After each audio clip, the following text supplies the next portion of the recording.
ఓం గం గణపతి నమః.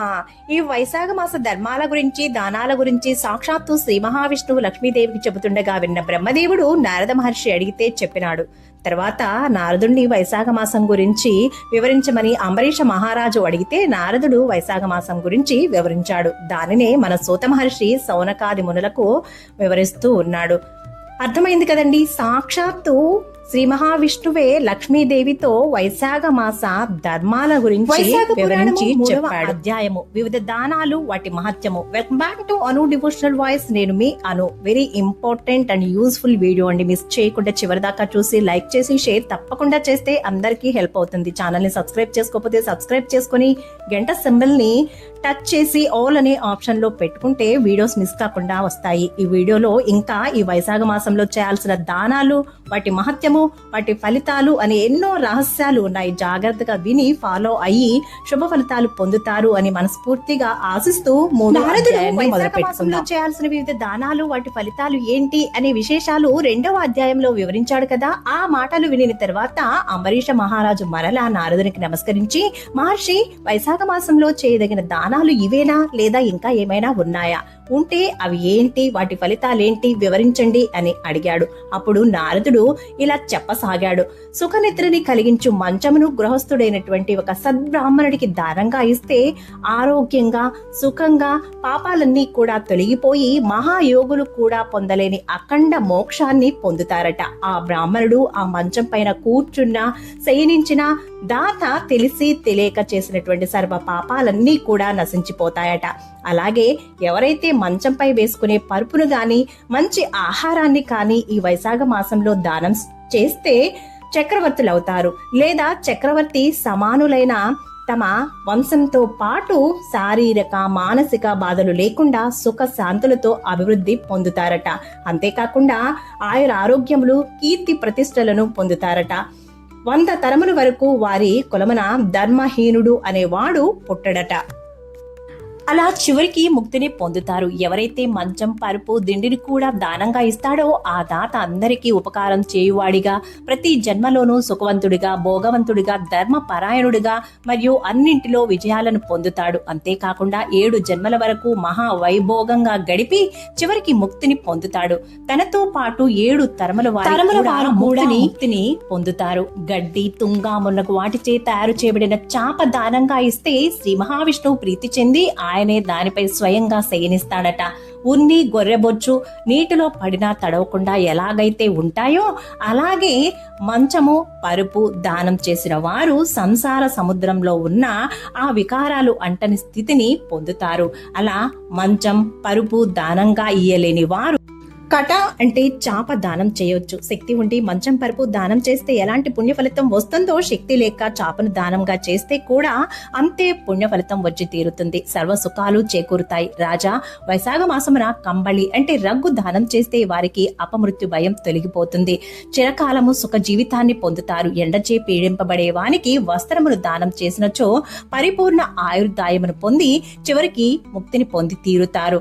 తాపమును పోగొట్టు కర్పూరమును దానం చేస్తే ముక్తి, ఆనందము కలిగి తీరుతాయి. దుఃఖములు నశిస్తాయి. బ్రాహ్మణుడికి పుష్పములు దానం చేస్తే సర్వజనులను వశపరుసుకున్న మహారాజై చిరకాలము సుఖిస్తాడు. కుమారులు, మనుమలు మొదలైన వారితో సర్వ సౌఖ్యములను పొంది చివరికి ముక్తిని పొంది తీరుతాడు. సూర్యుడు మేషరాశిలో ఉండగా వైశాఖ మాసంలో కర్పూర తాంబూలం దానం చేస్తే చక్రవర్తి అయి మోక్షాన్ని పొందుతాడు. చర్మానికి మరియు ఎముకలకు గల తాపమును పోగొట్టు చందనమును దానమిస్తే సంసార తాపత్రయములు, దుఃఖములు, పాపములు కలగకుండా సుఖంగా జీవించి చివరికి ముక్తిని పొంది తీరుతారు. కస్తూరి మొదలగు సుగంధ ద్రవ్యాలు ఏవైనా సరే దానంగా ఇస్తే బాధలుండవు, మోక్ష ప్రాప్తి కలుగుతుంది. పద్మమాలను గాని, అడవి మల్లెల మాలను గాని దానంగా ఇస్తే చక్రవర్తి అయి సర్వజన మనోహరుడై చిరకాలము జీవించి ముక్తిని పొందుతాడు.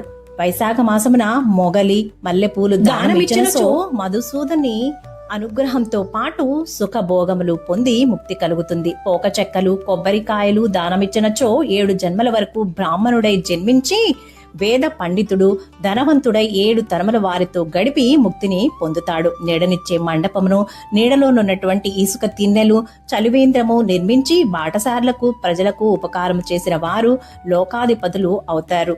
నుయ్యి, చెరువు, తోట, విశ్రాంతి మండపము, చలివేంద్రము, పర్లకు ఉపయోగపడే మంచి పనులు చేయుట మరియు పుత్రుడు, ఇవి 7 సప్త సంతానములని మన పెద్దల మాట. వీటిలో ఏ ఒక్కటి చేయకున్నను మానవులకి పుణ్యలోక ప్రాప్తి కలుగదు. అలాగే మంచి శాస్త్రములు వినుట, తీర్థయాత్ర, సజ్జన సాంగత్యము, జలదానము, అన్నదానము, రావి చెట్టును నాటుట, పుత్రుడు అనే ఈ 7 కూడా సప్త సంతానములు అని మన వేదవేత్తలు చెబుతూ ఉన్నారు. ఎన్నో ధర్మకార్యాలు చేసిన సంతానం లేని వాడికి పుణ్యలోక ప్రాప్తి ఉండదు. కనుక అతడు పైన చెప్పిన వాటిలో ఏ ఒక్క దాన్నైనా యథాశక్తిగా చేసి సంతానవంతుడై పుణ్యలోకాలను పొందవచ్చును. పాపపుణ్య వివేకం లేని పశువులు, పక్షులు, మృగములు, వృక్షాలు సధర్మాచరణ చేయకపోవటచే పుణ్యలోక ప్రాప్తి పొందవు. కానీ పాపపుణ్య విచక్షణాశక్తి కలిగినటువంటి మానవులు సధర్మాలను ఆచరించకపోతే పుణ్యలోక ప్రాప్తి ఎందుకు కలుగుతుంది? మంచి పోక చెక్క, కర్పూరము మొదలగు సుగంధ ద్రవ్యాలతో చేసిన తాంబూలమును ఒక మంచి బ్రాహ్మణుడికి దానంగా ఇస్తే పాపాలన్నీ పోయి కీర్తి, ధైర్యము, సంపద కలుగును. రోగి తాంబూల దానం చేస్తే రోగ విముక్తుడగును. ఆరోగ్యవంతుడు తాంబూల దానం చేస్తే ముక్తిని పొందుతాడు. ఈ మాసంలో మజ్జిగను దానంగా ఇస్తే విద్యావంతుడు, ధనవంతుడు అగును. వేసవి కాలంలో ప్రయాణం చేసి అలసిన వారికి మజ్జిగనిస్తే మరింత పుణ్యం కలుగుతుంది.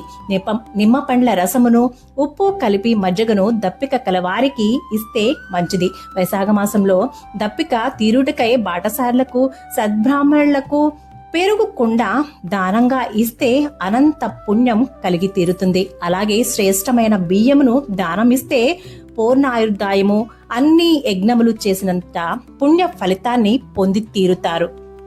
ఈ వైశాఖ మాసంలో ఆవుని సద్బ్రాహ్మణుడికి దానం ఇచ్చిన వారు అశ్వమేధ యాగం చేసిన పుణ్య ఫలితాన్ని పొంది చివరికి విష్ణు పదమును చేరుతారు. విష్ణువుకు ప్రీతికరమైన వైశాఖ మాసంలో బెల్లమును, దోసకాయ లేదా దోస పండును దానం ఇచ్చిన వారు పాపములు పోయి శ్వేత ద్వీపమున నివసిస్తారట. పగటి ఎండకు అలసిన వారికి సాయంకాలం చెరుకు గడను బ్రాహ్మణుడికి దానంగా ఇస్తే అనంత పుణ్యం కలిగి తీరుతుంది. అలాగే పానకమును దానంగా ఇస్తే చేసిన పాపములు పోయి విష్ణులోకమును చేరుతారు. పండ్లు మరియు పానకము దానంగా ఇస్తే దాత యొక్క పితృదేవతలు అమృత పానము చేసినంత ఆనందమును పొంది తీరుతారట. దాతకు వారి పితృదేవతల ఆశీస్సులు లభించును.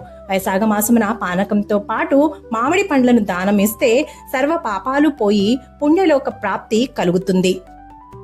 చైత్ర మాసమునందలి అమావాస్య రోజు పానకము నిండిన కుండను దానంగా ఇస్తే గయా క్షేత్రమున 100 సార్లు పితృశ్రాద్ధాలు చేసినంత పుణ్యం వస్తుంది. అలాగే పానకము, కస్తూరి, కర్పూరము, వట్టివేళ్లు మొదలగు వానిని కలిపి చైత్ర మాసమునందలి అమావాస్య రోజు దానమిస్తే వివిధ రీతులలో చేయవలసినటువంటి 96 శ్రాద్ధములు నిర్వహించిన పుణ్యం కలుగుతుంది అని నారదుడు అంబరీష మహారాజుకి వివరించను. ఇదండి వైశాఖ పురాణము 3వ అధ్యాయము. పైన వీడియోలో చెప్పినటువంటి నారదుడు చెప్పినటువంటి విధంగా మీరు శక్తానుసారం ఏ దానాలు చేయగలరో ఆ దానాలు చేసి అద్భుత పుణ్య ఫలితాలను పొందుతారని మనస్ఫూర్తిగా ఆశిస్తూ మరో అధ్యాయంతో మళ్ళీ కలుద్దాం. సర్వేజన సుఖినో భవంతు. శుభం. Thank you for watching.